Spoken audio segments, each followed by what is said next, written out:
de 16 années supplémentaires, revenant justement sur l'AGOA. Je t'ai à apporter cette précision à la fin de cet débat. Alors, André Kistel Fanga, l'approche américaine va-t-elle changer avec la probable arrivée de Kamala Harris ou encore de Donald Trump? Je parle de l'approche africaine des États-Unis. Merci, M. Nguéné, pour cette question. Je pense que les États-Unis ont bâti leur réputation, leur politique, leur économie, leur géostratégie, leur géopolitique dans la guerre. C'est un pays sanguinaire, des gens qui tuent pour vivre, qui tuent les autres pour vivre. Ils ont essayé avec plusieurs pays et plusieurs sous-régions mondiales.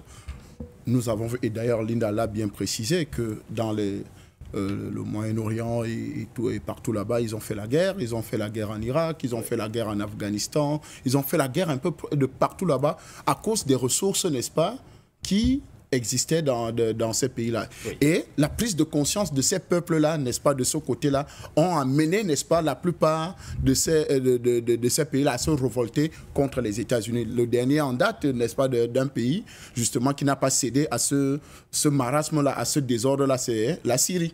La Syrie, pourquoi? Parce qu'il a fallu l'intervention de la Fédération de Russie qui a dit « Bachar al-Assad ne bouge pas, il restera là ». Et les États-Unis ont subi un échec cuisant de ce côté-là. Donc, vous voyez que c'est un État, un pays, une fédération, une organisation qui a toujours fonctionné et qui fonctionne sur la base de la criminalité. Oui. Donc, ces ressources... Criminalité à l'international, parce qu'ils font la guerre ailleurs. Mais bien sûr, c'est ça leur logique.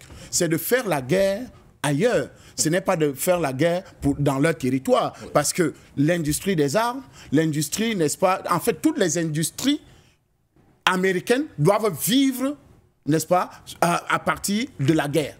Que ce soit de médicaments, que ce soit les armes, que ce soit l'économie, que ce soit le système dollar. Oui. Et tout ça ne vit que sur le dos de la guerre. Et donc, vous voyez qu'ils se sont organisés pour organiser la guerre et maintenant de devenir ceux qui viennent en sapeur. Non, ils organisent la guerre, oui. Ils alimentent les foyers de tension et maintenant ils se proposent comme apporteurs de solutions, n'est-ce pas, à ces difficultés-là. Et l'Afrique n'a pas échappé à cela depuis longtemps. On a pris l'exemple du Soudan. Aujourd'hui, nous savons tous que les États-Unis sont à la manœuvre au Soudan aujourd'hui. Nous savons tous que... Mais ils se disent également favorables à un cessez-le-feu.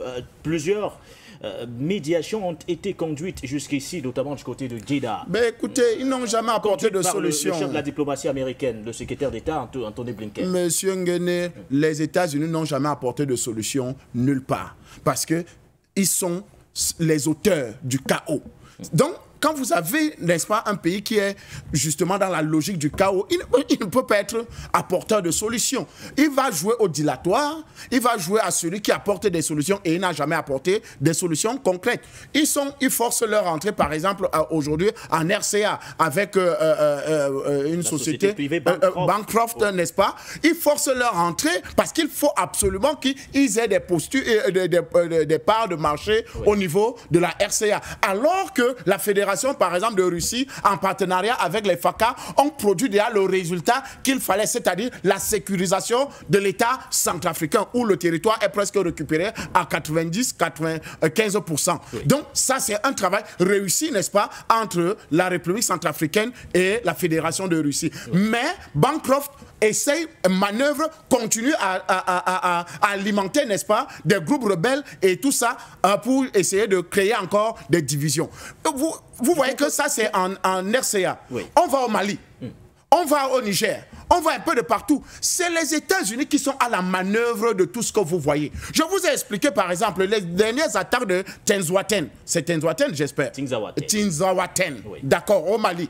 Qui on a accusé des soldats, de soi-disant des mercenaires ukrainiens d'avoir mené l'opération. Je vous dis encore non et non. C'est les Américains qui sont derrière toutes ces affaires-là. C'est les États-Unis qui sont à la manœuvre pour créer le désordre et le djihadisme, n'est-ce pas, au niveau du Sahel. Et plus grave encore, vous ne pouvez pas, l'Afrique, surtout les États du Sahel actuellement, et le Niger en particulier, ne peut pas donner, ne peut pas démanteler l'une des bases les plus importantes, n'est-ce pas, des États-Unis sur son territoire. Et vous pensez qu'il n'y ait pas de représailles et qu'ils partent comme ça véritablement? Non, vraiment, Doudou, que oui, vraiment, on accepte votre position sans qu'ils ne veulent donner une leçon à ces États-là. Donc, pour vous, l'approche américaine ne va pas changer. Elle ne va pas changer. Qu'avait suscité l'arrivée d'un certain Barack Obama en 2009, vous vous souvenez? Mais c'est là même où tous les malheurs de l'Afrique se sont multipliés. Quand vous citez ça, c'est un nom maudit. Pour les Africains, quand vous citez un nom comme M. Barack Hussein Obama, quand vous le citez vraiment, c'est la malédiction des peuples noirs.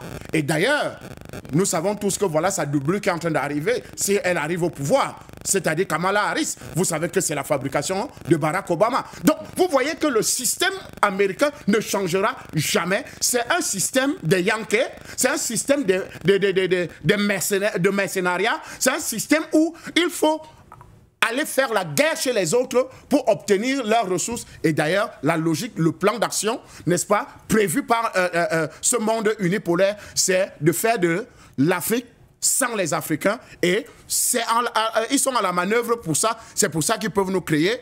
Au Cameroun, ils ont créé l'Ambazonie. Vous savez que la plupart des financements de l'Ambazonie sortent des États-Unis. Et en complicité avec, n'est-ce pas, des bailleurs de fonds, avec des hommes d'affaires américains. Nous savons tous que Zulfikar Rachid, n'est-ce pas, est basé aux États-Unis. C'est lui qui a racheté la part, n'est-ce pas, soi-disant, a arrangé un partenariat avec les Ambazoniens pour acheter, n'est-ce pas, une partie du Cameroun et pour exploiter le pétrole de Bakassi. Donc, et c'est eux qui ont... Et c'est lui qui finance la plupart, n'est-ce pas, des armes, de tout et de tout ce qui arrive. Donc vous voyez que les Américains sont encore derrière. Ils sont un peu de partout, vous allez retrouver un peu de partout. Ils sont un peu de partout. Ils sous-traitent justement la sale besogne en Afrique francophone avec la France, qui est un pays qui est sous domination, n'est-ce pas, américaine. Nous cherchons tout d'abord à éponger.